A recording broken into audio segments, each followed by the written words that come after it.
G'day legends, and welcome back to another episode of The Hungry Hunter. Today is all about simplicity. We're out in the bush enjoying Mother Nature. We've got the coals going there and a hot skillet, so we're going to be searing up some venison backstrap, and to accompany that we're going to make a beautiful creamy mushroom sauce.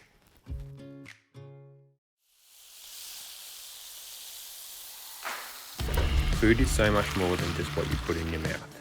It's a connection to both the land and the sea and the animals we hunted to acquire it. This show is dedicated to sharing that lifestyle with you. We'll be sharing simple tips and tricks as well as our favourite recipes for wild game and seafood feasts. Cooking both out in the field and in the comforts of our kitchen at home.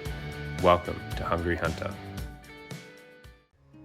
This season of Hungry Hunter is proudly supported by Dog and Gun Coffee, makers of bloody good coffee, ready for adventure.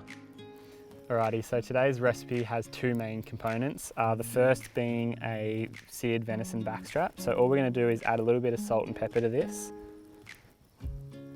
Flip that over, add the rest, give that a good rub. Alrighty, so that's absorbed all of our salt and pepper, got a nice little rub on it. So all we're going to do is, we've got a boiling hot skillet here, so we're going to add a little bit of oil. That's nice and hot, it's starting to smoke, and we're going to just transfer this to the hot skillet. With the tongs, going to make sure it's moving, nothing sticking. Alrighty, so that's looking good now. Our backstrap's on. We want to make sure that that doesn't burn and a couple of minutes cooked on either side. It's a very lean piece of meat, so we don't want to make it any drier than it needs to be. Medium rare is going to be perfect for that one. At the same time, what we're going to do is, once that's done, flipped and cooked on both sides, we're going to take it out to rest, and that's when we're going to transfer all this mushroom sauce to soak up all that liquid that's coming out of the meat. It's going to be absolutely delicious and saves us with the cleaning because we're only using one pan. Alrighty, so that's now smelling and looking great, and we want that nice and pink on the inside. So I'm just going to take it off the heat and transfer that to our chopping block here, where it's just going to rest for the next 10 or so minutes while this cooks. Straight away I'm going to add in some diced onion, some butter, and just let that start to become translucent and cook through. Just with this sauce, you sort of want to be constantly stirring it. It's on a lower heat. We had that sort of steak absorb all the higher heat from those fresh hot coals. So now it's going to be perfect, a little bit cooler, and that's what this sauce needs, a little bit of time to cook and come together. Alrighty, so that's our onion coming together now. It's starting to really break down and get quite soft. So what I'm going to do is gradually add little bits of this mushroom. It looks like there's quite a large volume there, but I guarantee you it's going to cook down and really reduce and sort of absorb all that sauce. To that, I'm also going to add the fresh thyme. We've got a heap of garlic, some salt and pepper. And this is where it takes a little bit of skill. I'm going to just try and do this as neat as possible without flicking any into the fire, but just give this a light turn. This mushroom's going to sort of render down and it will absorb all these juices.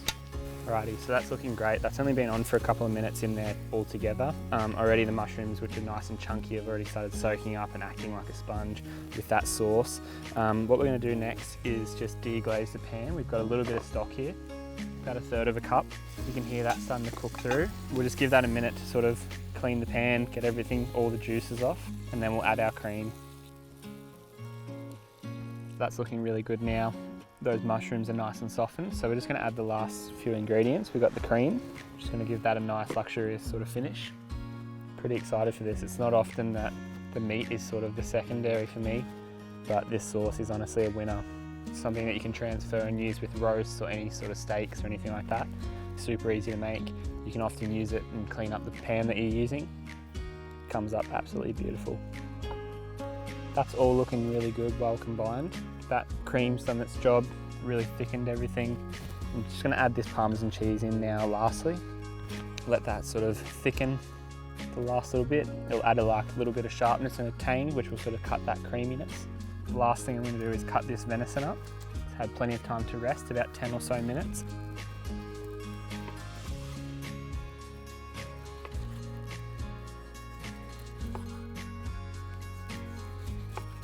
there you have it. That's how I like my venison. Beautifully cooked, medium rare, nice and pink on the inside with a sort of golden brown crust. That's going to be absolutely delicious with the rosemary. My mouth's actually watering, but we're just going to jump over here and grab our mushroom sauce off the heat and we'll finish plating up. Just going to grab these big chunky bits of mushroom, which are going to act as our sort of carriers of the flavour. They would have soaked up plenty of this creamy mushroom sauce. You can see all those stringy bits of parmesan there. Mushroom's beautiful, not too cooked where it's all soft and sort of got no texture to it, you can't actually tell what it is. And then lastly, just going to grab a little drizzle of this sauce, the creaminess. You can absolutely smell all the garlic, all the thyme, all the freshness, all the flavour in there, and that's absolutely beautiful. Going to finish off the afternoon with a beautiful sunset. And then I think we're just going to dig into this with our hands, no cutlery needed. That looks absolutely beautiful.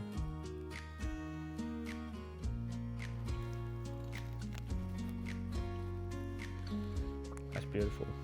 So tender, nice and pink on the inside. So good.